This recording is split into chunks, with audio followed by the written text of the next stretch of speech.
আমাদের প্রেমের কথা চ্যানেলটির সকল প্রকারের পাঠ গল্প দেখতে আমাদের চ্যানেলটি সাবস্ক্রাইব করে পাশে থাকা বেল আইকনে ক্লিক করুন।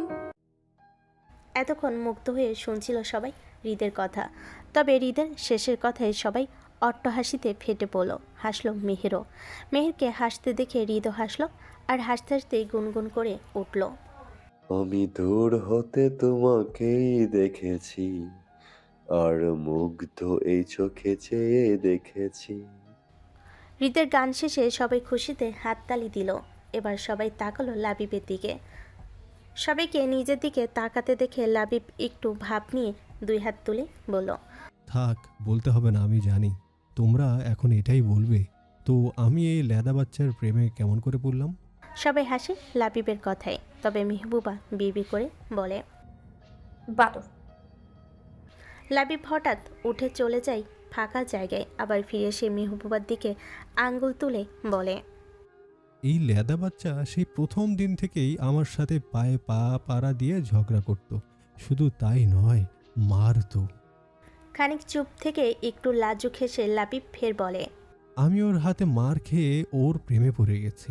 এরপর একটু গম্ভীর হয়ে বলে, যদিও আমি ওকে ভালোবাসতাম অনেক আগে থেকেই, তারপরও যখন ভাবিকে দেখে আমিও তখন এই ল্যাদা বাচ্চাকে দেখে ভালোবেসেছিলাম।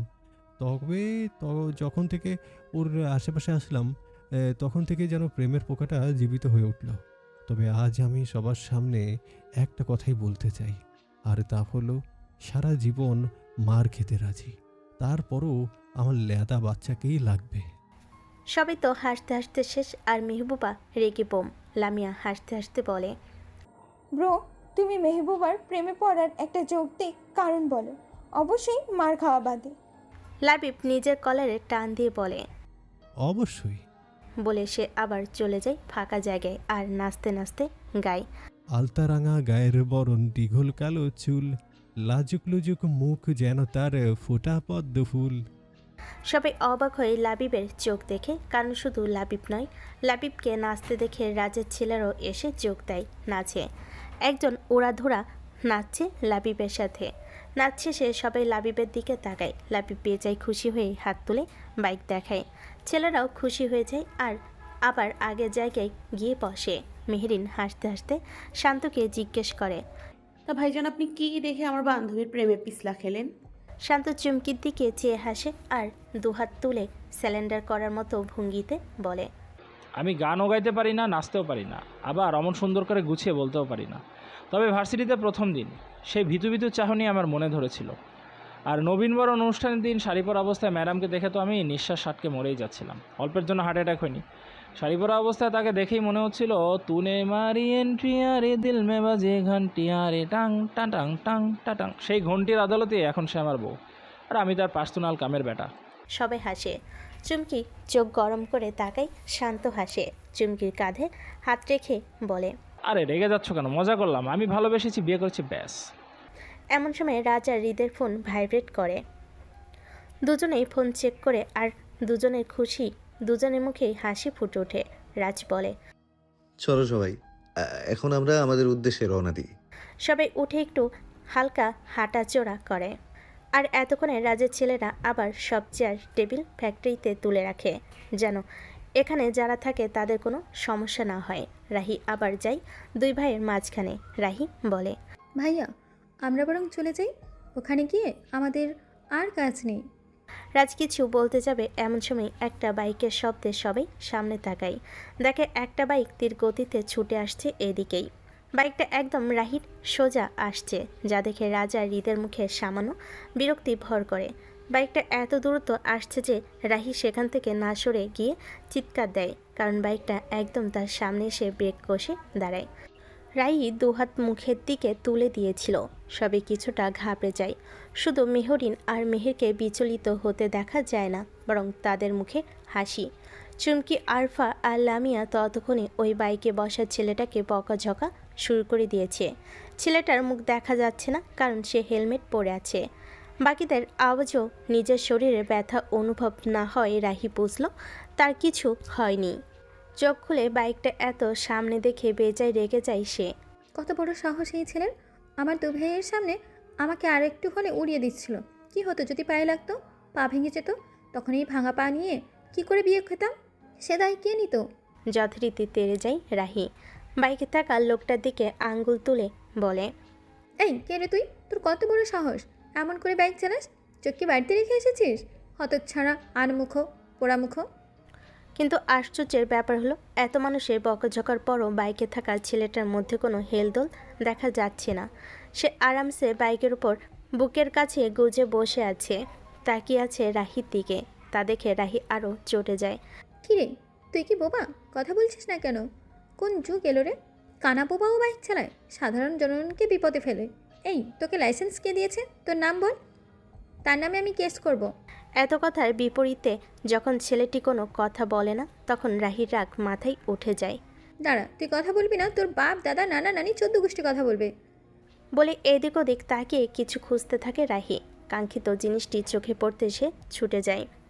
পাশে পড়ে থাকা একটা লাঠি তুলে নিয়ে আর তা নিয়ে তেড়ে যেতে থাকে বাইকের দিকে। তা দেখে মেহরিন আর মেহের এসে ধরে রাহিকে। হাসতে হাসতে মেহরিন বলে, আরে থাম থাম, মারিস না, ওটা কানাও না বোবাও না। ছাড় আমাকে। মেহু আপু, আজ এই বাবুর একদিন কি আমার যে কয়দিন লাগে, আজ ওর নানা দাদার নাম ভুলিয়ে দিব। এত চেতিস না পেডি, তার থেকে আমি যা বলি তা শোন। কি? মেহের হাসে রাহির বাহুতে আলতো ধাক্কা দিয়ে বলে, বলি ও ননদি আর দুমুঠো চাল ফেলে দে হাড়িতে। বলি ও নদী আর দুমুঠো চাল ফেলে দে হাড়িতে। ঠাকুর জামাই এলো বাড়িতে, ও ননদি ঠাকুর জামাই এলো বাড়িতে। রাহি তাদের কথা না বুঝে অবুঝের মতো তাকিয়ে থাকে। তবে বাকির হয়তো আন্দাজ করে সামনে তাকায় মানুষটাকে, তাই তো তারা মিটিমিটি হাসছে। মেরিন হতাশ হয়ে জিজ্ঞেস করে, বুঝিসনি? রাহি না বোঝার ভঙ্গিতে মাথা নাড়ে। মেহরিন আর মেহের একসাথে কপাল চাপড়ায়। আরে বন্ধু, উনি হচ্ছেন রাকিব ভাই। সত্যি? বুদ্ধু, ব্রো কি বলছিল মনে নেই?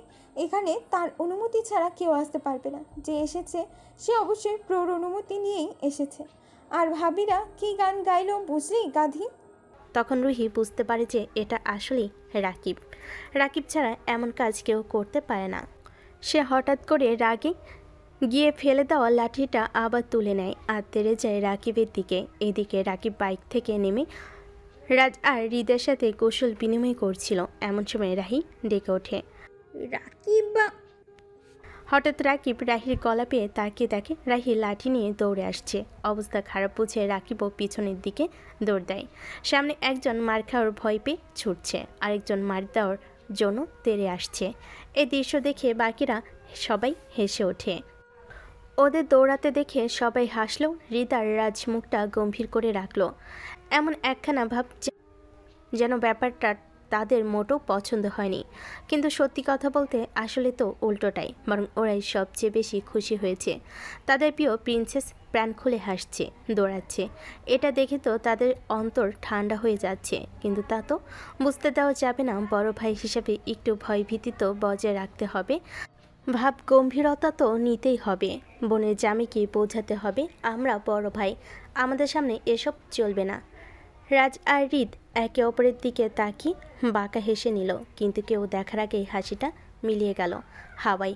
আবার গম্ভীর রূপ ফিরে এলো তারা। মেহবুবা, লামিয়া, চুমকি, আরফা, রাহি, মেহের ও মেহরিন মেয়েরা একসাথে দাঁড়িয়ে কোনো একটা বিষয় নিয়ে কথা বলছে, হাসাহাসি করছে। অন্যদিকে একদম ক্যাবলা কান্তর মতো তাকিয়ে দেখছে রাজ, হৃদ, শান্ত, লাবিব আর আরশ। তারা অবশ্য দেখবে নাই বা কেন, কতদিন পর সবাই একসাথে এভাবে মন খুলে হাসছে। বাড়ির বাইরে এসে সবাই মুক্ত পাখির মতো আচরণ করছে। রাস্তার বউকে হাসতে দেখে হঠাৎই বলে উঠল, মাশাআল্লাহ। রাজের কথাতেই সবাই নিজেদের কল্পনা জগৎ থেকে বের হয়। এক একজন তো বউ নিয়ে মনে মনে বিভিন্ন দেশে নেচে আসলো মনে মনে। সবাই এবার রাজের দিকে তাকালো। রাজ তো তা দেখে হাত উঁচু করে মাছি তাড়ানোর মতো হাত নাড়ি হুসহুস করতে করতে হেসে হেসে একটু দূরে চলে গেল। এটা দেখে সবাই আবার হেসে উঠল। ওদিকে মেয়েরাও এটা সেটা বলে হাসছিল। চুমকি হাসতে হাসতে বলল, আল্লাহ মালুম আজ রাকিব ভাইয়ার কপালে কি আছে। কোনো বিপদ নাই, আমি যতটুকু ওদের চিনি রাহি তেরে যাবে মারতে, আর রাকিব ভাইয়া সেটাকে কাজে লাগিয়ে একটু প্রেম করবে। মেহরিনের কথায় সবাই হেসে উঠল। লামিয়া বলল, তোমরা আসল ব্যাপারটা ধরতেই পারোনি। কি? ওরা অনেক চালাক, বুঝেছো?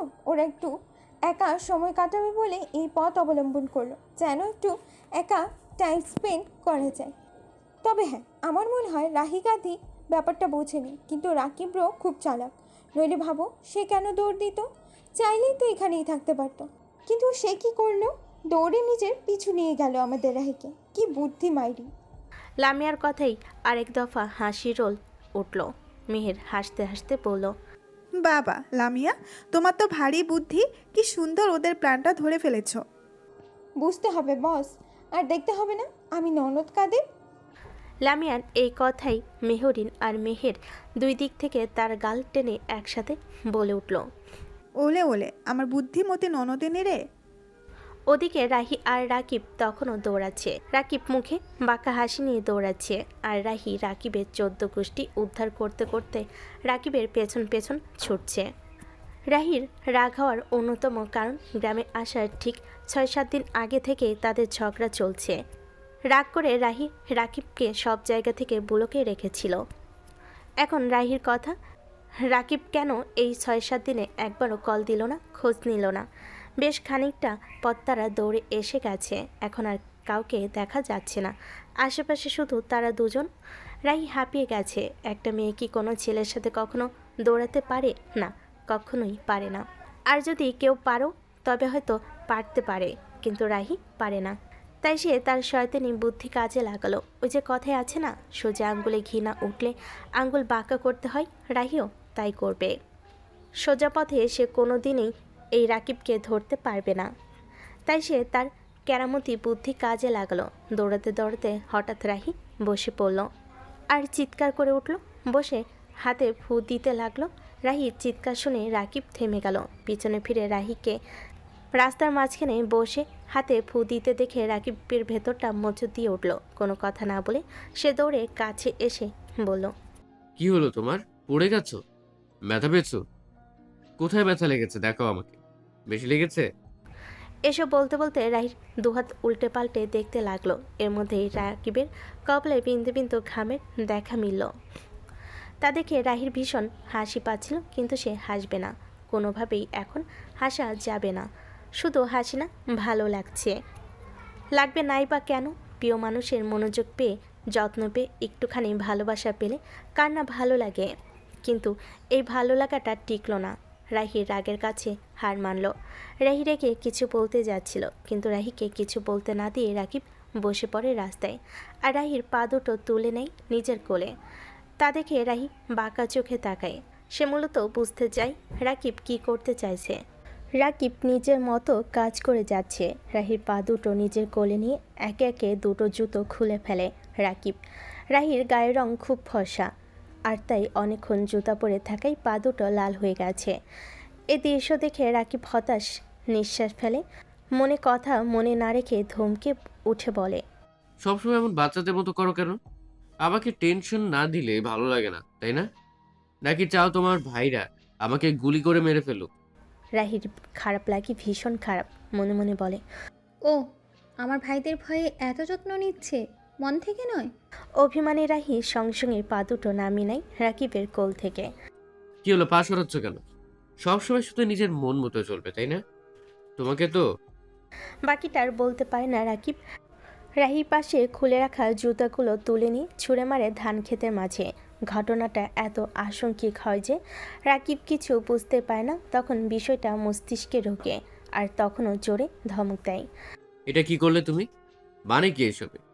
ভাইরা অতি বড় লোক, তাই কোনো কিছুর দাম নেই, তাই না? একটা গেলে 10টা হাজির করবে ভাইরা, তাই সবসময় এমন গা ছাড়া ভাব তোমার, তাই না? রাহির এবার অভিমান আর রাগ দুই বেড়ে যায়। রাগ, দুঃখ আর অভিমানে রাহি রাস্তায় পড়ে হাঁটুর উপর মুখ গুজে কাঁদতে শুরু করে। তা দেখে রাকিব আহাম্মকের মতো চুপ করে তাকিয়ে থাকে। কিছুক্ষণ পর সে নিজেও বসে পড়ে রাহির পাশে। রাহি কাঁদছে আর নাক টানছে। তা দেখে রাকিব ঠোঁট কামড়ে হাসি তার পকেট থেকে টিস্যু বের করে এগিয়ে দিয়ে বলে, নিন ম্যাডাম, এটা অবশ্য কম দামে। আপনার ভাইদের মতো এত টাকা তো আমার নেই, তাই দামি টিস্যুও নেই। এই কম দামেরটা দিয়েই চালিয়ে নেন এবারের মতো। পরে আবার ভাইদের সামনে গিয়ে কাঁদবেন। তখন তারা দামি টিস্যু নিয়ে মুছিয়ে দেবে আপনার চোখের পানি। আর আপনি তখন আমার নামে ভালো মতো নালিশ করবেন। আর আপনার ভাইরা আমাকে থ্রেট দেবে। রাহির কান্নার গতি বেড়ে যায়। সে ভাবে এই মানুষটা এতদিন কথা বলে নাই, খোঁজ নেয় নাই, এখন দুঃখ কমিয়ে ক্ষমা চাইবার বদ ভাইদের টাকা নিয়ে খোটা দিচ্ছে, অপমান করছে, কেমন খারাপ। কি দেখে এই বলদের প্রেমে পড়েছিল। কান্না করতে করতে রাহি এগুলোই ভাবছে।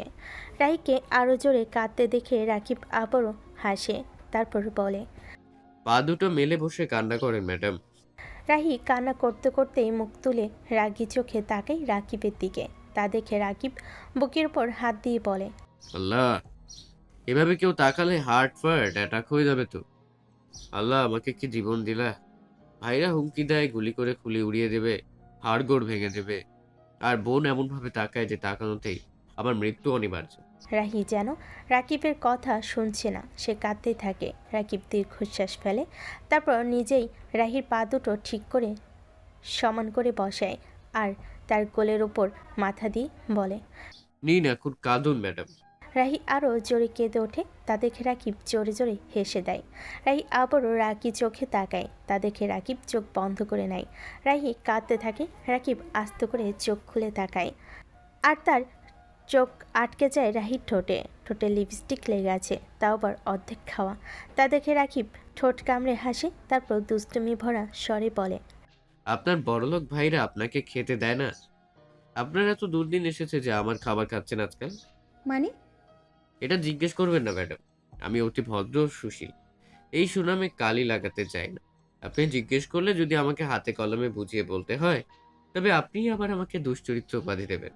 রাহি কান্না থামিয়ে কিছুক্ষণ ভেবে নেয় রাকিবের কথার অর্থ, আর যখন বোঝে তখন আবারও রাগি চোখে তাকায়। রাকিব তখন হেসে বলে, আমার লোক দিয়ে লাভ নেই। আপনার ওই নরম নরম হাত দিয়ে আমার চুলগুলো একটু টেনে দেন, সারা রাত ধরে ঘুমাবি। মাথাটা খুব ধরেছে। রাহি রাকিবের কথা শুনে কান্না না থামালেও রাকিবের কথা মতো চুল টেনে টেনে কাঁদতে লাগলো। তা দেখে রাকিব চোখ বড় করে হেসে ফেলে, ধীরে ধীরে বলে, পাগলি। মিনিট 5 রাকিব এভাবেই তাকিয়ে রইল। তারপর চোখ মেলে তাকিয়ে দেখে রাহি এখনও কাঁদছে। রাকিব দীর্ঘশ্বাস ছেড়ে উঠে বসলো। রাকিবকে উঠতে দেখে রাহি তাকালো তার দিকে। রাকিব সুন্দর করে হেসে তাকাতেই রাহি মুখ ঝামটা দিয়ে অন্যদিকে ফিরে আবার কান্নায় মন দিল। তা দেখে রাকিব হেসে ফেল, কিন্তু পর মুহূর্তেই গম্ভীর হয়ে গেল। এই মেয়ে, কি সমস্যা তোমার? কাঁদছো কেন? হ্যাঁ, তোমার কি জামাই মরেছে নাকি? জামাই মরলেও তো মেয়েরা এখন আর এভাবে কাঁদে না। তুই মরলে আমি এমনিও কাঁদবো না। ও, তার মানে তুমি মনে মনে আমাকে জামাই হিসেবেই ধরে নিয়েছো? মোটেও না। তোকে আমি বিয়েই করব না। যে আমার সঙ্গে কথা না বলে 7 দিন থাকতে পারে, সে সারা জীবনও পারবে। আর আমি তার সঙ্গে কথা না বলে প্রতিনিয়ত ছটফট করেছি। এতদিন পরে এসে আমায় কেয়ার করা নাটক করছে, আর এখন আমার কান্না থামানোর নাটক করতে আসছে। কারণ আমার কিছু হলে আমার ভাইরা তোকে বকবে। বাবা, কি ভালোবাসা আমার প্রতি। রাকিব কিছু বলল না, শুধু তার প্রেয়সীর অভিমান অভিযোগ শুনতে লাগলো। রাহি নাক টেনে বলল, আমায় একটুও ভালোবাসে না, আমার জন্য একটুও মায়া হয় না। আবার নাটক করে বলে আমি সেই ছোটোবেলা থেকে তোমায় ভালোবাসি। একটু ভালোবাসি না বলেই খোদাই সারাক্ষণ পাশের গলির করিম চাচার কুকুরের মতো চেঁচায়। রাকিব রাহির কথায় শুধু মিটি মিটি হাসে। হঠাৎ রাহি রাকিবের দিকে আঙ্গুল তুলে বলল, তোর থেকে বেশি আমায় ওই শাকিল নামের ছেলেটা ভালোবাসে। রোজ আমায় এক নজর দেখার জন্য ওই গাছে উঠে উঁকি দেয়, ফুচকাওয়ালা মামাকে পাঠায়। তোর তো কোনো হেলদোল নাই আমায় নিয়ে। কিন্তু ওই শাকিল রোজ 3 বেলা বিভিন্ন আইডি থেকে এসএমএস দিয়ে জিজ্ঞেস করে আমি খেয়েছি কি না। তুই আমায়। তার কথা শেষ হবার আগেই ঠাস এক শক্ত হাতের চর এসে পড়ল রাহির পা গালে।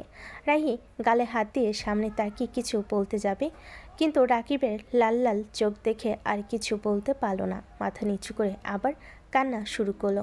রাকিব চেঁচিয়ে জিজ্ঞেস করলো, কে এই শাকিল? হ্যাঁ, কবে থেকে তোর পিছু নিচ্ছে? তোর ভাইদের বলিসনি কেন? কিরে, কথা কানে যায় না? বল কবে থেকে। বলবো না তোকে। রাকিব আর নিজেকে ধরে রাখতে পারল না। রাহির গাল চেপে ধরে বলল, নিজের ভালো চাইলে তেজ দেখানো বন্ধ করে ভালোই ভালোই বল, কে এই শাকিল? আমার ধৈর্যের পরীক্ষা নিস না। তোর ব্যাপারে আমার এক বিন্দু ধৈর্য নেই। এখন বল, নয়তো এখানেই মেরে পুঁতে ফেলবো। তোর দুই ভাই আমার কি করবে? সে পরও আমি করব না। বল, বল কবে থেকে ওই ছেলে পিছু নিয়েছে? তোর দুই ভাই কি করে? ওদের এত লোক থেকে লাভ কি যদি তোকে নিরাপত্তা দিতে না পারে? এমনই সময় তো মুখ আর হাত ভালোই চালাতে পারো। ওই ছেলেকে কষিয়ে দুটো নিতে পারতে না? রাহি কিছু বলল না, কাঁদলেও না, শুধু স্থির চোখে তাকিয়ে রইল রাকিবের দিকে। রাকিব এবার রাহির গাল ছেড়ে বাহু শক্ত করে চেপে ধরল। দেখো, রাগিও না। বলো কবে থেকে হচ্ছে এসব? তুমি কেন জানাওনি আমায়? মানুষকে কিভাবে জানাবো? সে আমার সঙ্গে যোগাযোগ করেনি আজ 7 দিন হলো। রাকিব পাশে থাকা এক গাছে গুড়িতে ঘুষি মেরে বলল। কি দিয়ে যোগাযোগ করবো? হ্যাঁ, মেসেঞ্জার, হোয়াটসঅ্যাপ, ইনস্টাগ্রাম, সিম সব জায়গা থেকে আমাকে ব্লক করে রেখেছো। তখন কি আমি তোমাকে ইউটিউবে গিয়ে কল দিতাম? দেখাও করতে পারতো মানুষ। গিয়েছিলাম তোর সাথে দেখা করতে, বুঝেছিস? রাস্তায় তোর দাদা ভাইয়ের সাথে দেখা, সে জিজ্ঞেস করলো এমন সময় কেন। আমি বললাম তোর বোন রাগ করেছে তাই। সালা আর কোনো কথা না শুনেই আমার দুঘা লাগিয়ে দিয়ে বলল, তোকে যেন আর আমার বোনের আশপাশে না দেখি, তা না হলে মেরে হাড়গোড় ভেঙে দেবো সালা। তারপর যখন অন্য রাস্তা দিয়ে যাচ্ছিলাম, বাড়ির কাছে যাওয়ার আগেই তোর ভাইয়ের সাথে দেখা। সে তো আরো এক ধাপ উপরে। আমায় দেখে বললো আমার বোনের রাগ ভাঙাতে যাচ্ছ নাকি? বললাম হ্যাঁ, ওই আর কি। এটা বলার সাথে সাথে সে বলল, আমার বোন যদি তোমার জন্য কষ্ট পায় বা কাঁদে তো গুলি করে খুলি উড়িয়ে দেবে। আমার বোনকে কষ্ট দিয়েছো, তাই আগামী 7 দিন আমার বোনের সাথে কোনো দেখা সাক্ষাৎ হবে না।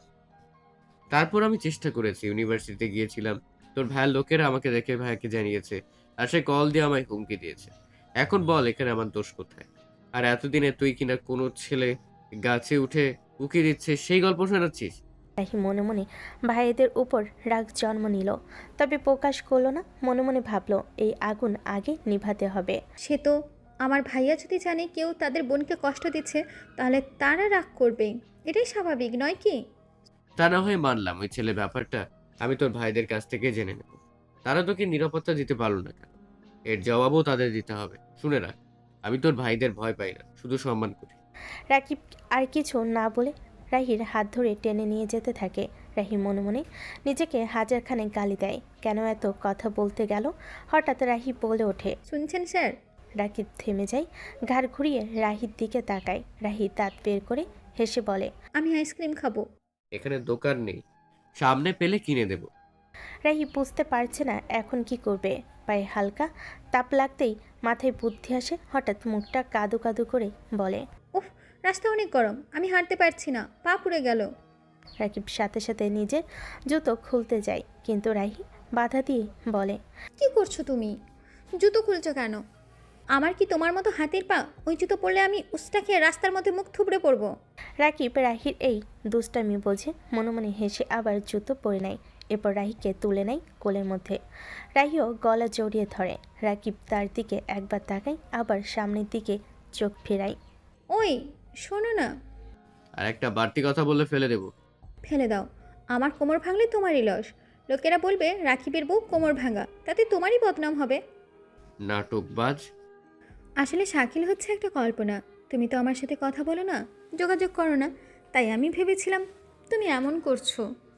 মানে ওই যে গাছে উঠে আমাকে একটু দেখবে, আমার জন্য ফুচকাওয়ালাকে পাঠাবে, অন্য আইডি খুলে আমাকে নখ দেবে, এসব আমি ভেবেই সেই কল্পনাটাকে শুধু একটা ছেলের নাম দিয়েছি। এই মেয়ে কি বলে? আমায় রাগানোর জন্য আমাকেই নিয়ে কল্পনা করে আমার সতীন বানিয়ে ফেললো, আর ওইসব বলার জন্যই যে মায়েরটা খেলে। হঠাৎ রাহির মনে পড়ে যায় রাকিব তাকে থাপ্পড় মেরেছিল। মুখটা কালো হয়ে যায় অপমানে। অপমানটা রাকিব মেরেছে বলে নয়, মেহরিন, চুমকি, মেহবুবা, লামিয়া, মেহের এরা স্বামীর হাতে মার খায়, আর সে কিনা হবু বরের হাতে মার খেলো। এই ভাবনায় মনটা ভারী হয়ে যায়। ওদিকে রাকিব দেখে রাহির মুখ কালো হয়ে গেছে। সে বলে, আই এম সরি, আমি আসলে নিজেকে কন্ট্রোল করতে পারি। হ্যাঁ জানি। রাকিব একটা দীর্ঘশ্বাস ফেলে। রাহি ভাবছিল, আমি কি তবে জামাইয়ে পেটানোর যুদ্ধে হেরে গেলাম নাকি পিছিয়ে গেলাম? আমি কি হাতিকে মারতে পারবো না? এসব ভাবনার মাঝে রাকিব হঠাৎ এমন কাজ করে বসে যাতে রাহি একদম জমে যায়। রাকিব রাহির পা গালে টুপ করে একটা চুমু খেয়ে নেয়। রাহি গালে হাত দিয়ে তাকিয়ে থাকে আর দেখে রাকিব রাহিকে শিশুর মতো কোল থেকে উপরে ছুঁড়ে দেয়। ভয়ে রাহি বলে ওঠে, ও বাবা গো! রাকিব আবার ধরে ফেলে, হেসে ওঠে। রাহি রেগে বলে, এখনই তো পড়ে মরে যেতাম আমি, বেয়াদব। রাকিব রাহির নাকে নিজের নাক ছুঁয়ে বলে, আমার দেহে যতক্ষণ প্রাণ আছে ততক্ষণ আপনার কিছু হতে দেব না। আল্লাহ ছাড়া কারো বাবার সাধ্য নেই আপনার ক্ষতি করার। রাহি মুখ বাঁকায়, রাকিব হাসে। রাহি শক্ত করে রাকিবের গলা ধরে থাকে। তা দেখে রাকিব দুষ্টামি কিছু কথা বলে, যা শুনে রাহির কানে কাছে যেন গরম হাওয়া বের হয়। লজ্জায় রাহি রাকিবের বুকে মুখ লুকিয়ে ফেলে। রাকিব হেসে বলে, যার কথায় লজ্জা পাও, লজ্জার হাত থেকে বাঁচতে আবার তার বুকে মুখ লুকাও। বাবা। রাহি এক হাতে কিল মারে রাকিবের বুকে। রাকিব হাসতেই থাকে। এরপর সে পা বাড়ায় সবার কাছে যাওয়ার জন্য। যেতে যেতে আবার গান ধরে, আমার গরুর গাড়িতে বউ সাজিয়ে তুত্তুর তুত্তুর তুত্তুর সানাই বাজিয়ে যাবো তোমায় শ্বশুর বাড়ি নিয়ে। রাহি রাকিবের বুকে মুখ গুজে গলা জড়িয়ে ধরে থাকে। ওদিকে বাকিরা যাবার প্রস্তুতি নিচ্ছে। রাহিকে রাকিবের কোলে দেখে সবাই মুখ টিপে হাসছে। মেহরিন টিটকারি মেরে বলে ওঠে, তা কি গো নন্দাই, আপনি গেলেন দৌড়ানি খেয়ে আর ফিরলেন আমার ননদিনীকে কোলে নিয়ে, ব্যাপার কি? আরে বুঝিস না, ননদিনের মায়ের ওভার ডোজ খেয়েছে, আর সেই ওভার ডোজ যে দিয়েছে সে এখন দুর্বল, তাই তো কোলে করে নিয়ে আসতে হলো, তাই না? হেসে উঠল সবাই। রাকিবও কম যায় না। এদিক ওদিক তাকিয়ে দেখে রাজরিদ লাবিব কেউ নাই। সুযোগ বুঝে সেও বলে, আসলে কি যে বলবো ভাবিগণ, আপনাদের নন্দিনী তো ভিটামিন প্রেমের অভাবে ভুগছিল। আমি আবার খুব দয়ালু, কাউকে তো অসুস্থ হতে দিতে পারি না, তাই একটু ভিটামিন প্রেম দিলাম। মনে হয় ওভারডোজ হয়ে গেছে, যা আপনার অতি নাজুক নন্দিনীর সহ্য হলো না, তাই অতিরিক্ত ভিটামিন সেবনের কারণে অসুস্থ বোধ করছিল, তাই আমি কোলে করে নিয়ে এলাম, এই আর কি।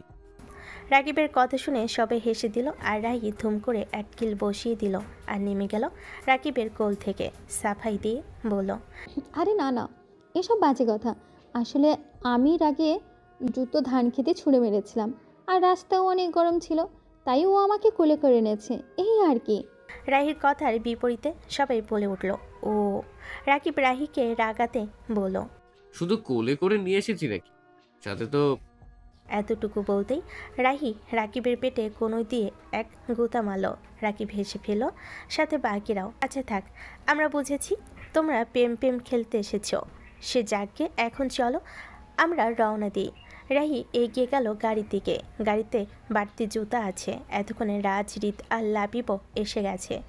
তারা আসলে কোথায় গিয়েছিল কেউ জানে না। রাজ সবাইকে তাড়া দেয়। সবাই তাদের পাটনা নিয়ে রেডি। হঠাৎ আরফার রাজের কাছে এসে বলে, ভাইয়া, আমি বাড়ি চলে যাই, আমার ভালো লাগছে না। আর তোমরা সবাই জোড়া জোড়া, আমি সেখানে গিয়ে কি করব? এতক্ষণ না হয় রাহি ছিল, তারও জোড়া চলে আসছে, আমি একা যাব না। আর আমি বাইক চালাতে পারি না, আমি যাব কার সাথে? এমন সময় কেউ একজন বলে উঠল, আপনার যদি আপত্তি না থাকে তবে আপনি আমার সাথে যেতে পারেন ম্যাডাম। সবাই পেছন ফিরে তাকায়। সামনে দাঁড়ানো লোকটাকে দেখে রাজার মেহরিনের মুখে ফুটে ওঠে বাঁকা হাসি। আরফা অবাক হয়েই বলে, আপনি এখানে? জি, আমি আপনাদের সঙ্গে যাচ্ছি। এর মধ্যে লামিয়ার গলা পাওয়া যায়। হেই জীবন ব্রো, তুমি আসবা কেউ বললা না তো? What a present surprise bro. জীবন লামিয়ার চুল এলোমেলো করে দিয়ে বলে, অনেক দিন দেখা সাক্ষাৎ হয়নি, তাই চলে এলাম। আর কদিন পর তো আমার বোনুর বিয়ে, আমি না এসে পারি, তাই তো তাড়াতাড়ি চলে এলাম। ইয়া অফকোর্স, কিন্তু দেশে কবে আসছো? দেশে এসেছি কালকে, আর আজ আমি তোমাদের সামনে। কাউসার ব্রো আসেনি? না রে, ও আসবে আরও 3 দিন পরে। ও আচ্ছা, সে যাই হোক, তুমি আসায় আমি খুব খুশি হয়েছি। জীবন এক নজর তাকায় আরফার দিকে, তারপর এগিয়ে যায় সবার কাছে। প্রথমে লাবিবকে জড়িয়ে ধরে বলে, কংগ্রেস ব্রো। লাবিবও হেসে জড়িয়ে ধরে বলে, কিছু বলে তা শুনে জীবন হেসে আরও সবার সাথে কৌশল বিনিময় করে। শেষে রাজের কাছে এসে রাজের পেটে ঘুষি মেরে বলে, হাই দোস্ত, হোয়াটসঅ্যাপ, আফটার লং টাইম। রাজও জীবনের পেটে একটা মেরে জড়িয়ে ধরে। ওদের এই মারামারি দেখে মেহরিন বলে, আপনারা এমন জীবজন্তুর মতো মারামারি করছেন কেন? ওগুলো ভালোবাসা ভাবি। আহা, কত যে ভালোবাসার ধরন দেখি, আর কি কি দেখবো জীবনে আল্লাহ মালুম। রাজ আর জীবন দুজনেই হেসে ওঠে। জীবন ফের বলে, আসসালামু আলাইকুম ভাবি, কেমন আছেন? আলহামদুলিল্লাহ ভালো আছি। আপনি? আল্লাহ যেমন ডেকেছে। ভালো থাকা না থাকা কিন্তু আমাদের হাতে। চাইলে একটু পরিশ্রম করে নিজেরাই ভালো থাকতে পারি। পরিশ্রম করার জন্যই তো মালয়েশিয়া থেকে এত দূরে বাংলাদেশে আসা। ওদের কথার রহস্য কেউ না বুঝলেও মিহির কিছু আন্দাজ করতে পারে। সবাই কুশল বিনিময় শেষ করে যাওয়ার জন্য প্রস্তুত হয়, তবে আরফা দাঁড়িয়ে থাকে। সেটা দেখে মেহরিন ওর কাছে যায়। কি হয়েছে আরফু? আমার না যেতে ইচ্ছে করছে না মেহু আপু, তোরা যা, আমি না হয় বাড়ি চলে যাই। আমরা সবাই একসাথে এসেছি আর যাবো একসাথে। আরফা কিছু বলতে চাইলে মেহরিন বোঝায়, তুই জীবন ভাইকে চিনিস, সামান্য বাইকে উঠবি। অস্বস্তি হলে মনে করবি তুই কোন রাইডারের সাথে যাচ্ছিস, শেষ। আর তোর কি মনে হয় জীবন ভাইয়া ভালো মানুষ? না হলে তোর ভাইয়া ওনার সাথে তোকে পাঠাতে রাজি হতো?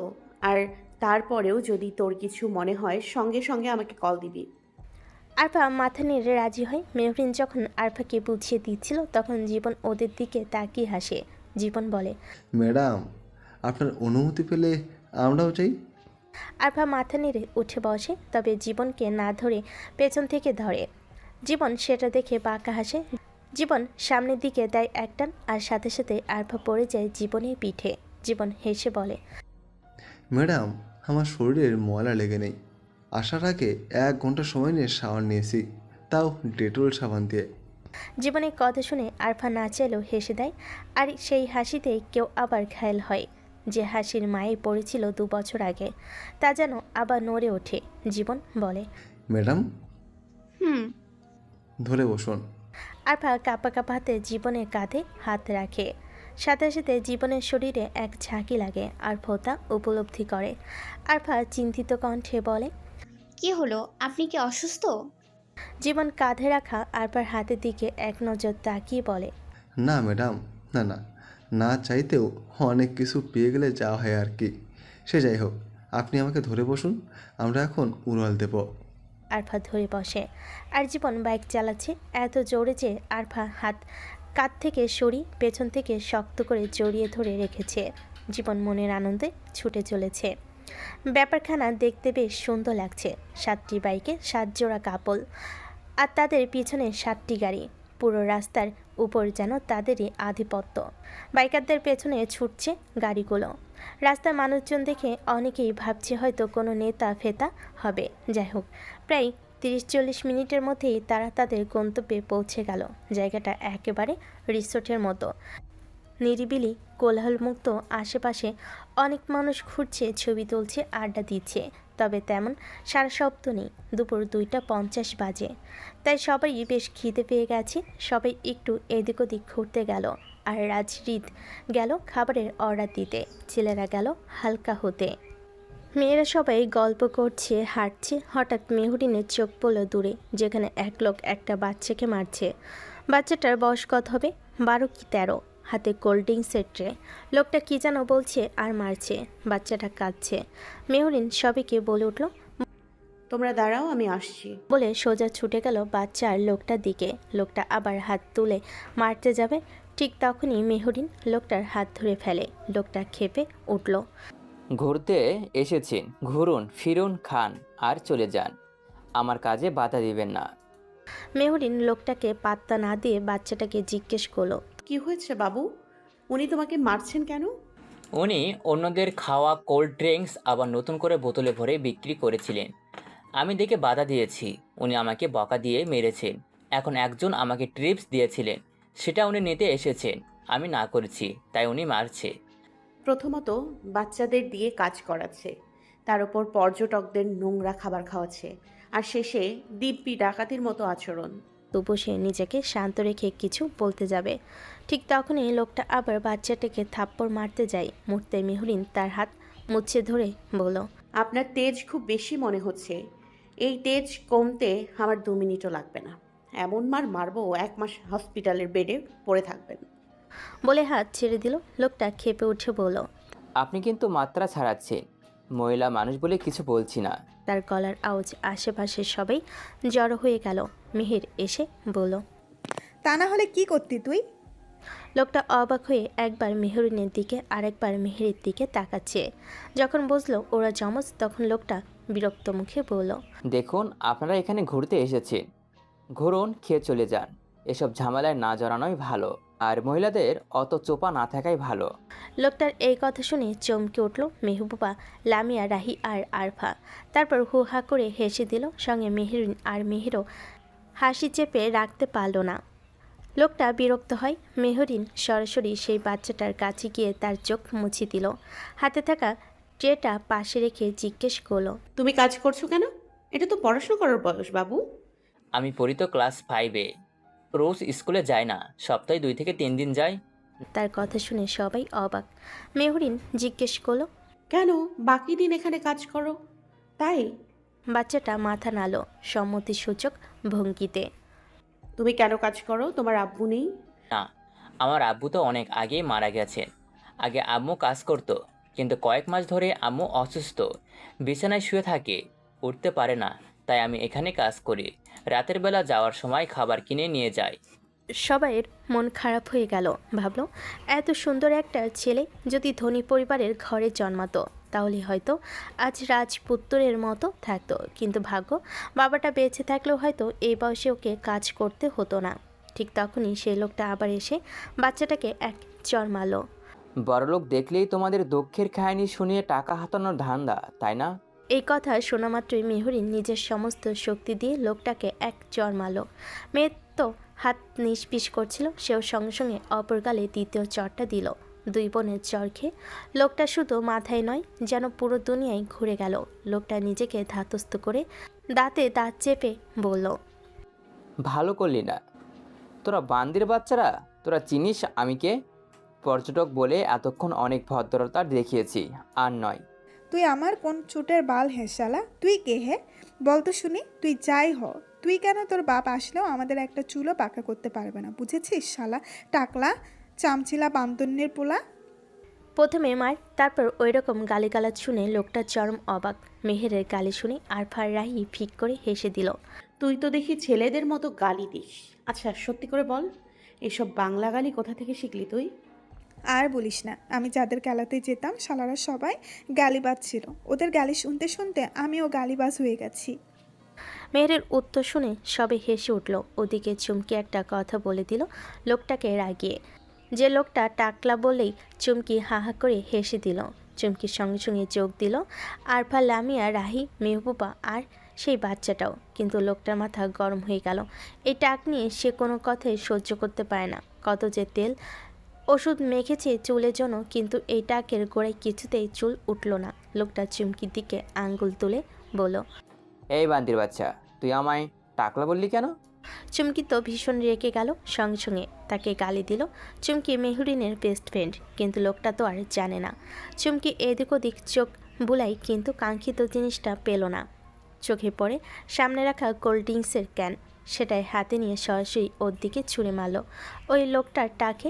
এই দৃশ্য দেখে আশেপাশে মানুষে হেসে উঠল। লোকটার রাগ চরমে উঠল।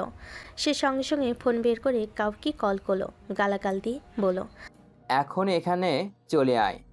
কিছুক্ষণের মধ্যেই 10 থেকে 12 জন ছেলে এসে হাজির। তাদের অবস্থা দেখে মনে হলো সারাদিন নেশায় ডুবে থাকে, হালকা ধাক্কা দিলেই পড়ে যাবে। ওদের দেখে লোকটা চিৎকার করে বলল, এই বান্দির বাচ্চা গো, অনেক ড্যামাক গো, জায়গা মতো ভৈরা দে। এই কথা শুনে মেহরিনরা সবাই বাঁকা হেসে দিল। মেহের বলল, কাম কাম হিট মি। একজন এগিয়ে আসতে মেহের এক ঘুষি মারল, সে উল্টে পড়ে গেল। লামিয়া মার্শাল স্টাইল কিক মারল একজনকে। রাহি আর চুমকি মিলে একজনকে ফেলে মন মতো কেলাচ্ছে। আরফা সাইডে দাঁড়িয়ে সব দেখছে, সে মারামারিতে যায় না। ওদিকে মেহবুবা একজনের চোখ টিপ দেয়। তা দেখে ছেলে চুলে হাত বোলাতে বোলাতে কাছে যায়। মেহবুবা সেই ছেলের জায়গা মতো এক কিক মারল। সেই কিক খেয়ে ছেলেটার চোখ উল্টে গেল। নিজের নিম্নাঙ্গ ধরে কাটটাতে লাগলো বেচারা। মেহরিন হাসতে হাসতে এগিয়ে যায় ওই লোকটার কাছে আর বলে, খুব শখ না মেয়েদের গালিগালাজ করার? এই কথা বলেই লোকটার কণ্ঠনালীতে একটা ঘুষি মারে, তারপর গালে ও পেটে কয়েকটা ঘা লাগায়। সবশেষে মেনজাকে একটা লাথি দিতে লোকটা কাটরাতে কাটরাতে নিচে পড়ে যায়। ওদিকে একজন তেড়ে আসে মেহরিনকে ধরতে। সেটা দেখে বাচ্চাটা চিৎকার দিয়ে বলে, পেছনে দেখতে মেহরিনের পেছনে ফিরে তাকায় আর তেরাশা ছেলেটাকে ধরে নিয়ে ইচ্ছে মতো কয়েকটা ঘা বসিয়ে দেয়। মেহরিন ঘুরে ঘুরে মারছে, আর তা বাংলাদেশ থেকে অনেক দূরে অন্য এক দেশে। অন্ধকার ঘরে পায়ের উপর পা তুলে বসে ওয়াল ঘেঁষে বিশাল এক টিভিতে ওসব দেখছে এক লোক। লোকটার ঠোঁটে হালকা হাসি। হঠাৎ গম্ভীর গলায় সে বলে, আহা, তোমায় যত দেখি ততই প্রেমে পড়ে যায়। একজন মানুষ ঠিক কতভাবে আকর্ষণ করতে পারে বলো তো? কেউ দেখে বুঝতেই পারবে না তুমি 2 বাচ্চার মা। উফ, এখনো কি সুন্দর দেখতে তুমি। কবে দেখা দেবে তুমি? তোমাকে এক নজর দেখার ইচ্ছে তো আমার বেড়েই চলেছে। যখন দেখা হবে তখন আমি তোমায় আমার করে নেব। প্রয়োজন হলে তোমার ওই 2 ছেলেকেও আমার করে নেব। তোমাকে আমি চাই। তুমি 2 বাচ্চার মা হও বা 20 বাচ্চার, আমার তাতে কিচ্ছু যায় আসে না। ওই শালার রাজ মাত্র 5 বছর হলো তোমায় চিনি। এই শালা এসে আমার জিনিস ছো মেরে নিয়ে গেল। আর তুমি আমার দীর্ঘ 11 বছরের ভালোবাসা। আমি তো তোমায় ওর হয়ে থাকতে দেব না। যেমন করে আমার কাছ থেকে তোমায় কেড়ে নিয়েছ, তেমন করে আমি ওর কাছ থেকে তোমায় কেড়ে নেব, আর ওর সন্তানদেরও কেড়ে নেব। এই কথা বলেই লোকটা ঘর কাঁপিয়ে হেসে ওঠে। কি ভয়ঙ্কর সে হাসি! পুরো ঘরে সেই হাসি প্রতিধ্বনি ছড়িয়ে পড়ে, আর তা আরও ভয়ঙ্কর হয়ে ওঠে। গা শিউরে ওঠার মতো হাসি হেসে লোকটা হঠাৎ মুখ গম্ভীর করে ফেল। ক্রোধে ফেটে পড়ে দাঁতে দাঁত চেপে হেসে বলল, কোনো জানোয়ারের বাচ্চা আমি ছাড়ব না। যার জন্য আমি তোমাকে হারিয়েছি, যাদের জন্য আমি তোমাকে জয় করার আগেই রাজ নিয়ে গেল। তারপর গলার স্বর অদ্ভুত কোমল হয়ে এলো। মেহু, তুমি কি জানো তুমি আমার যৌবনের পদার্পণ করার বয়সের প্রথম ভালো লাগা, প্রথম ভালোবাসা? জানো, তোমাকে যখন আমি প্রথম দেখেছিলাম আমি যেন থমকে গিয়েছিলাম। তোমাকে দেখার পর কত রাত ঘুমাতে পারিনি। তোমার সেই বাচ্চা বাচ্চা মুখটা বারবার চোখের সামনে ভেসে ওঠে। মনে পড়ে যেত 2টো বেনি করে স্কুল ড্রেস পরে চুমকির সাথে খুনসুটি করতে করতে স্কুলে যাওয়ার দৃশ্যটা। মনে হতো যেন স্বপ্ন দেখছি। কতদিন যে স্বপ্নের মধ্যে তোমাকে ডেকে ডেকে ঘুম ভেঙে যেত। লোকটা নিজের চোখ দুটো বন্ধ করে স্মৃতির গভীরে হারিয়ে গেল। মনে আছে একদিন রাস্তার ধারে এক ছেলেকে উল্টে পাল্টে কি মাইটটা না মারল তোমার 2 বান্ধবী? কিংবা ওই যে একবার তুমি আর চুমকি মিলে খায়রুল নামের এক লোকের গাছ থেকে কাঠগোলাপ চুরি করতে গিয়ে ধরা পড়তে পড়তে দৌড়ে পালালে। তখন তোমার সেই প্রিয় নীল জুতোগুলো হারিয়ে গেল। কিন্তু আসলে তোমার জুতোগুলো হারায়নি, তুমি দৌড়ের মাঝে ফেলে দিয়েছিলে যাতে দ্রুত পালাতে পারো। আর সেই জুতো তোমার প্রিয় হয় আমি আমার কাছে রেখে দিয়েছিলাম। তখন তোমার পার্সোনাল বডিগার্ডের মতো তোমায় পিছু করতাম কি না। যেন ভালোই লাগতো তোমার সব কিছুর সাক্ষী হতে পেরে। ইস, কতই না দুষ্টু ছিলে তুমি। কথা শেষ হতেই আবার হেসে উঠল লোকটা। মজার ব্যাপার, সে যখন হাসে তার চোখ দুটো ছোট ছোট হয়ে যায়, যেন তার সাথে চোখও হাসছে। আমার ছোট পাগলিটা ছোটবেলা থেকে ভীষণ দুষ্ট, একেবারে প্রাণ খোলার গুন্ডি। তখনও সব কিছু দাপিয়ে বেড়াতো, আর এখনও। এবার সে বিশাল এক আয়নার সামনে গিয়ে দাঁড়ালো। আয়নার সামনে দাঁড়িয়ে নিজেকে খুঁটিয়ে খুঁটিয়ে দেখলো। পরনে সাদা রঙের পাঞ্জাবি, কালো প্যান্ট, সাথে গায়ে জড়ানো একখানা কালো শাল। দেখতে যেন 90 দশকের কোনো জমিদার লাগছে। গায়ে অতিরিক্ত ফর্সা রঙে তাকে যেন রাশিয়ানদের মতো লাগছে। তার সবচেয়ে আকর্ষণীয় জিনিস হচ্ছে তার চোখ জোড়া, চোখের মণি অদ্ভুত গভীর ও কালো। কিছু মানুষ আছে না যাদের চোখের দিকে বেশিক্ষণ তাকিয়ে থাকা যায় না। তার চোখেও এমন এক টান যা থেকে দৃষ্টি সরানো কঠিন, আবার বেশিক্ষণ সেই চোখের পানি তাকিয়ে থাকাও দায়ী। ঠোঁটগুলো হালকা গোলাপি, যেন লিপ বাম লাগানো। চুলগুলো সিল্কি, তবে একটু বড় বাবরি চুল যাকে বলে আর কি। চুলগুলো হাতের সাহায্যে পিছনের দিকে ঠেলে দিয়ে আয়নার দিকে তাকিয়ে এসে হেসে বলে উঠল, দেখো মেহু, আমি কত রূপে সাজাই নিজেকে শুধু তোমার জন্য। কারণ তুমি তো ভালোবাসার কল্পনার জগৎ। তাই আমি চেষ্টা করি তোমার স্বপ্নের রাজকুমার হতে। কখনো 90 দশকের জমিদার, কখনো রাজকুমার, কখনো আধুনিক ডিজাইনে সাজাই নিজেকে, যাতে আমি তোমার মনের মতো হয়ে উঠতে পারি। তার চোখে এক ধরনের উন্মাদ ভালোবাসার ঝলক। হয়তো তুমি বলবে আমি পাগল, বলো, তাতে ক্ষতি নেই। কিন্তু জানো, আমার এই জীবনটা আমি বহু বছর আগেই তোমার নামে সঁপে দিয়েছি। তোমার জন্য বেঁচে আছি আমি, নইলে অনেক আগে আমি রাস্তার ধারে লাশ হয়ে পড়ে থাকতাম। কে জানে, হয়তো শিয়াল কুকুর আমার শরীর ছিঁড়ে খেত। কেউ কবর দিতেই কিনা সন্দেহ। হঠাৎ করে লোকটা বুকের বাঁ পাশে হাত রাখলো, ভাঙ্গা গলার স্বরে বলল, এই একটাই জায়গা যেখানে শুধু তোমার স্থান। কিন্তু আশ্চর্যের বিষয় কি জানো মেহু, আজ তুমি অন্য কারোর স্ত্রী, অন্য কারো সন্তানের মা। ভালোবাসি আমি তোমাকে, অথচ তুমি অন্য কারো। কি ভাবছো এইসব দেখে কি আমি তোমাকে ভালোবাসা ছেড়ে দেব? বলো তো, এটা কি কখনো সম্ভব?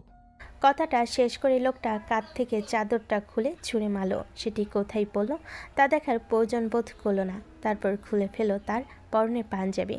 মুহূর্তেই উন্মুক্ত হলো লোমে আবৃত বুক। তার বুকের বাঁ পাশে স্পষ্ট দেখা গেল 4-5 ইঞ্চি লম্বা একটা সেলাইয়ের দাগ। লোকটা সেই সেলাইয়ের উপর হাত বুলিয়ে নরম গলায় বলল, হায় আমার ভাগ্য, সব কিছু থেকে যেন কিছু আমার নেই। চারপাশে সব কিছু যেন শূন্য শূন্য লাগে। সেই শূন্যতার কারণ খুঁজতে গিয়ে বুঝলাম আমার জীবনে তুমি নেই। তখনই বুঝেছি আমি আসলে শূন্য নই, আমি নিঃস্ব, তুমি বিনা। আবারও হাত বুলিয়ে দিল সেই সেলাইয়ের জায়গায়। চোখ দুটো চিকচিক করে উঠল। আচ্ছা, লোকটা কি কাঁদছে? কে জানে, হয়তো কাঁদছে। ভাঙ্গা গলায় বলল, যদি ওই দিন ওই মুহূর্তে আমি কমায় না থাকতাম, তবে হয়তো আজ আমার জীবনের সব অন্ধকার মুছে যেত। আমার জীবন আর ঘর দুটোই আলোয় ঝলমল করত তোমার উপস্থিতিতে। ঠিক সেই মুহূর্তে চোখের কোণ বেয়ে গড়িয়ে পড়ল এক ফোঁটা হৃদয় ভাঙ্গা অশ্রু। কিন্তু পরক্ষণেই ঠোঁটে টেনে আনলো তাচ্ছিলের হাসি, নিজের অপারগতার কারণে। ভাবতে পারছো মেহু, তোমার বিরহে আমি প্রেম নেওয়াজ 31 বছরের এক পুরুষ, যার গাড়ি আছে, বাড়ি আছে, টাকা পয়সা আছে কারি কারি। এক ইশারায় যার পেছনের নারীর লাইন বেঁধে যাবে, সেই প্রেম নেওয়াজ তোমার জন্য চোখের পানি ফেলছে। ভাবো তো, আমার যৌবন বয়সে তুমি আমার মনে কতটা দাগ কেটে গেছো। যে তোমাকে দেখার পর থেকে আর কোনো নারীকে আমার মনে ধরেনি। ভুল করে কোনো নারী আমার মনের দরজার কাছে পৌঁছাতে পারেনি। তুমি আমার জীবনে আসার পর কোনো নারীর সংস্পর্শেতে যাওয়া তো দূর, তুমি ব্যতীত সকল নারী নেওয়াজের কাছে বিষের ন্যায়। হেসে হেসে বিষ পান করাকে উত্তম মনে করব তুমি ব্যতীত অন্য নারীর কথা ভাবার আগে। ক্লাস 7-এ পড়া এক পিচ্ছি মেয়ের জন্য 11 বছর আগে আমার উত্তাল প্রেমের সাগরে যে ঝড় আমার মনে উঠেছিল, আজ 11 বছর পর সেই ঝড় ঠিক একই রকমের বয়ে চলছে। এই ঝড় থামবে কেবল আমার মৃত্যুর সাথে। প্রেম একটা সিগারেট ধরল, সিগারেটে জ্বলতে থাকা আগুনের দিকে তাকিয়ে হাসে, বলল, তুমি বিহীন আমার এই জীবন সিগারেটের আগুনের ন্যায় জ্বলে পুড়ে ছারকার হয়ে যাচ্ছে মেহু। সিগারেটে কয়েকটা শুকটান দিয়ে ধোঁয়াগুলো নাক মুখ দিয়ে ছেড়ে গুনগুন করে উঠল প্রেম। তুমি আকাশের বুকে বিশালতার উপমা, তুমি আমার চোখেতে সরলতার প্রতিমা। আমি তোমাকে গড়ি ভেঙে চুরে শতবার, রয়েছ তুমি বহুদূরে, আমাকে রেখে চলো না। এই হৃদয় ভেঙে গেলে জানো কি তা লাগে না, লাগে না জোড়া, লাগে না, লাগে না জোড়া। শ্রাবণ বেলায় তোমার ছায়া পড়লে আড়াল করে, থমকে সে যাবে জীবন গতি, সে কি তোমার জানা। রয়েছ তুমি বহুদূরে, আমাকে রেখে চলো না। এই হৃদয় ভেঙে গেলে জানো কি তা লাগে না, লাগে না জোড়া, লাগে না, লাগে না জোড়া। এটুকুকেই আবার হেসে উঠল লোকটা। ওদিকে মেহেরিনরা ওই টাকলা ও তার সাঙ্গপাঙ্গকে কেলিয়ে বৃন্দাবনে পাঠিয়ে দিয়েছে। শান্ত, লাবিব, আরশ, রাকিব আর জীবন হালকা হয়ে মেহরিনদের খুঁজছে, কিন্তু মানুষদের দৌড়াতে দেখে তারাও গেল ওদিকে। কারণ একটাই, যে ঝামেলা মেহরিনরা যদি থাকে তার তো আবার যেখানে সেখানে রণচণ্ডী রূপ ধারণ করে। প্রথমে হাঁটতে হাঁটতে গেল, একে অপরে মুখ চাউচাই করে দিল ভোদর। আর এদিকে দেখে এক টাকলা ও তার সাথে কয়েকটা ছেলে ছোকরাকে মাটিতে পড়ে আছে। ওদিকে মেহরিনরা পাশে দাঁড়িয়ে হাসছে। তা দেখে বোঝা গেল নারীগণের হাতে কেলানি খাওয়া পাবলিক এরা। এই বেচারাগুলোকে দেখে একটা দীর্ঘশ্বাস ছাড়ল লাবিবরা। লাবিব মেহরিনের কাছে গিয়ে জিজ্ঞেস করলো কি হয়েছে। মেহরিন সংক্ষেপে সব বলল। সব শোনার পর লাবিব বিনা দ্বিধায় ছুটে গেল মাটিতে পড়ে নিজের ভবিষ্যৎ আঁকড়াতে আঁকড়াতে থাকা টাকলার দিকে। টাকলার ভবিষ্যতের দিকে গিয়ে আরেকটা লাথি মারল। লাবিব দাঁত চেপে বলল, শালা গালি দিচ্ছিস খারে তুই? মানে গলায় পাড়া দিয়ে তোর জিপটা টেনে ছিঁড়ে নিয়ে ফেলবো সুরের বাচ্চা। ব্যবসা মারাও না, ব্যবসায় একদম জায়গা মতো ভরে দেবো। ভান্দির বাচ্চা, মানুষ চিনস? লোকটার আগেই নারীগণের কেলানি খেয়ে আধমরা, তারপর লাবিবের লাথি খেয়ে তো দম যায়। একেই বুঝি বলে মরার উপর খাড়া। লাবিব আরও কয়েকটা ঘা লাগিয়ে দিয়েছে। বাকিরা লাবিবকে আটকাতে চাইলে লাবিব আঙ্গুল তুলে শাসিয়ে বলছে। কেউ কিছু বললে তার খবর আছে। তাই সবাই চুপ করে শুধু দেখছে। আপাতত আর কিছু করার নেই। লাবিব আসলে খুব শান্ত, কিন্তু একবার রেগে গেলে তাকে কেউ সামলাতে পারে না। এমনকি রাজও না। অন্য ব্যাপারে ঠিক আছে, কিন্তু যেখানে তার সঙ্গ, তার পরিবার, সেখানে কারোর কথায় কাজ দেয় না। অবস্থা বেগতিক দেখে মেহরিন বলল, লাবিব, কি ভাবি? লাবিব ওটাকে ছাড়ো।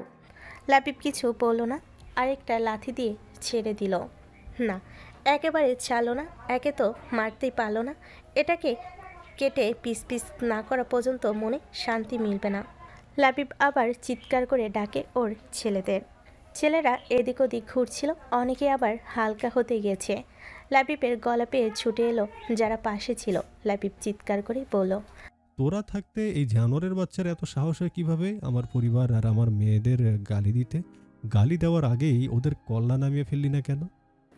স্যার, আমরা আসতে চেয়েছিলাম, কিন্তু ম্যাম না করেছে। লাবিব কিছু বলতে যাবে, এমন সময় মেহেরিন বলে উঠল, লাবিব, ওদের ওপর চিল্লিও না। ওরা আসতে চেয়েছিল, আমি মানা করেছি। লাবিব মেহেরিনের কথাই থেমে গেল, কিন্তু রাগে শরীর জ্বলছে তার। তা বুঝে মেহরিন লাবিবের কাছে এসে সামনে তাকায়, চুলগুলো পেছনে ঠেলে দিয়ে বলল, আরে চিল ব্রো, এত হাইপার হচ্ছ কেন? তুমি কি জানো না তোমার পরিবারের মেয়েরা অন্য মেয়েদের মতো না? এই কথা যেন কাজে দিল। লাবিব হাসলো। লাবিবকে হাসতে দেখে সবাই হাসলো।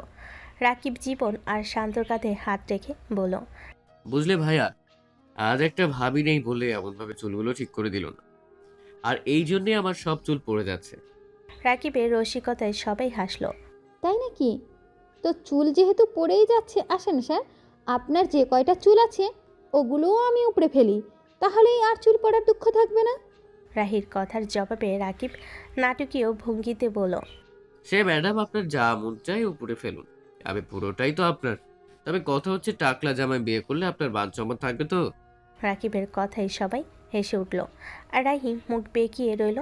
লাবিব মেহরিনকে এক হাতে জড়িয়ে নিয়ে বলল, তোমাদের কে বলেছে উনি শুধু আমার ভাবি? উনি হচ্ছেন আমার দ্বিতীয় মা, বুঝলা? এক মা আমাকে জন্ম দিয়েছে আর একজন আগলে রেখেছে।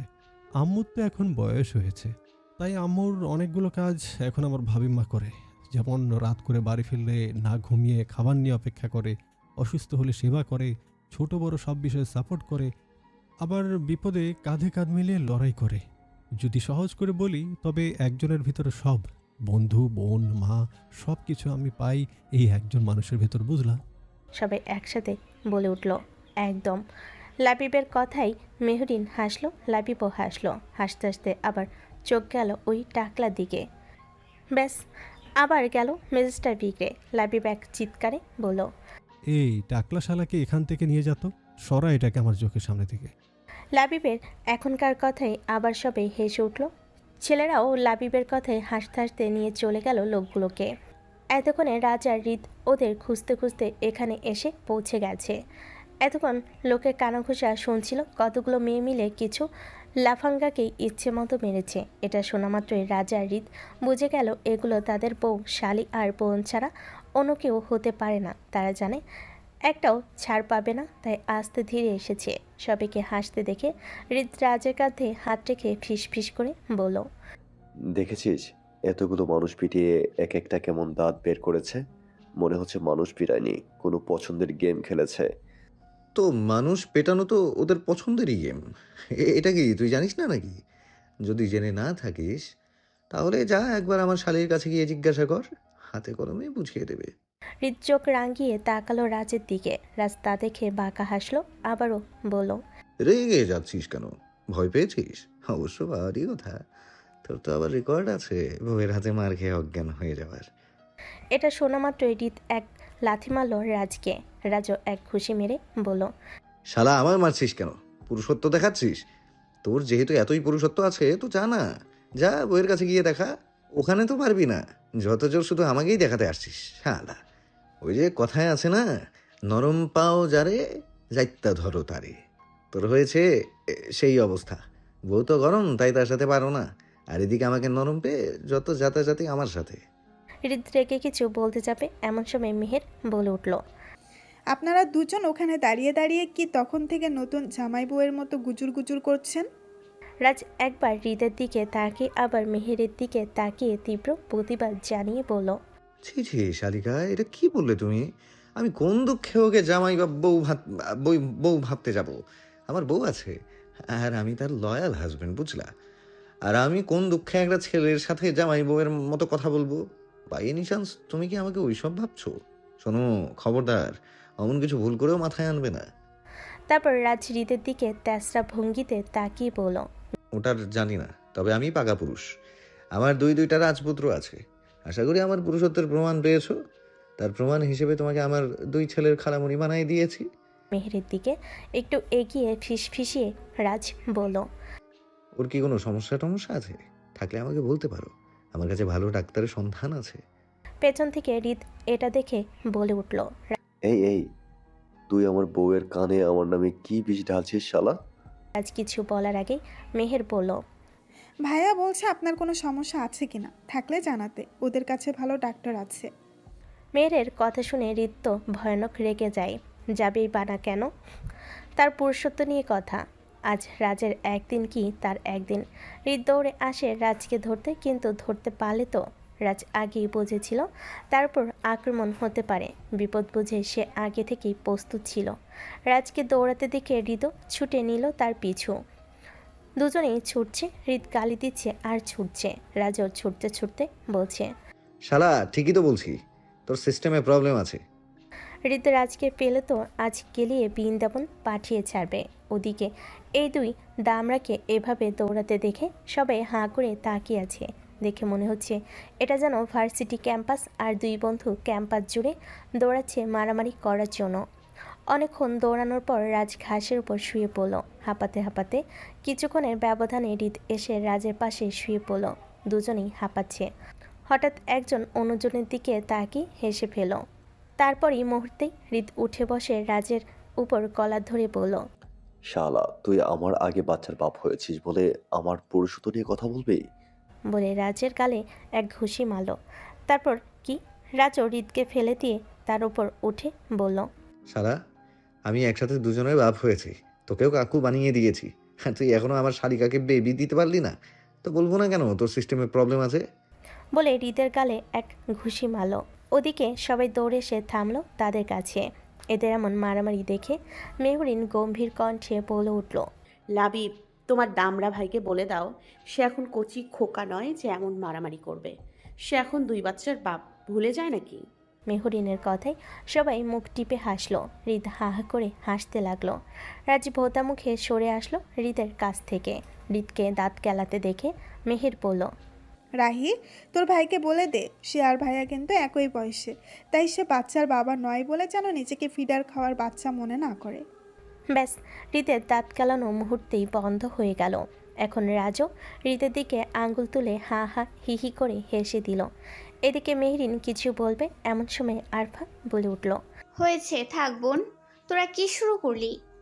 আমার অমন ভোলা ভালা 2টা নাদান ভাইকে আর কত কথা শোনাবি তোরা? উঠতে বসতে মারিস, এখন ঘুরতে এসে একটু মজা করলেও তোরা আবার বুড়ো বলে খোটা দিবি? আরফার কথায় রাজা হৃদ কাঁদো কাঁদো মুখ করে তাকালো আরফার দিকে, যেন আরফাই একমাত্র তাদের শুভাকাঙ্ক্ষী আর সবাই শত্রুপক্ষ। আহারে, বোনটা কত ভালো। এমন বোন যেন ঘরে ঘরে একটা করে হয়। বোন, তুই শুধু আমাদের বুঝিস। আরফার চোখের ইশারায় বোঝালো সে আছে। ওদিকে আরফার কথা শুনে জীবন মুচকি হেসে বলল, আপনি তো দেখি ভীষণ দয়ালু। আপনি বুঝি আপনার জামাইকে মারবেন না? ও মা, ছি ছি, মারবো কেন? আরফার কথায় জীবনের হাসি আরও গাঢ় হয়। কিছু বলতে যাচ্ছিল, এমন সময় আরফা বলে উঠল, শুধু আমার কথা না শুনলে বা বকলে চায়ের কাপে একটু থুথু দিয়ে দেব, রান্নায় নুন ঝাল বেশি দেব, আর বেশি বাড়াবাড়ি করলে খাবারে ইঁদুর মারার বিষ মিশিয়ে দেব। একেবারে ঝামেলা শেষ। আমি তো ওদের মতো মারামারি পারি না, ছোট মানুষ, তাই আমি ছোট কাজই করব। না থাকবে বাঁশ, না বাজবে বাঁশি।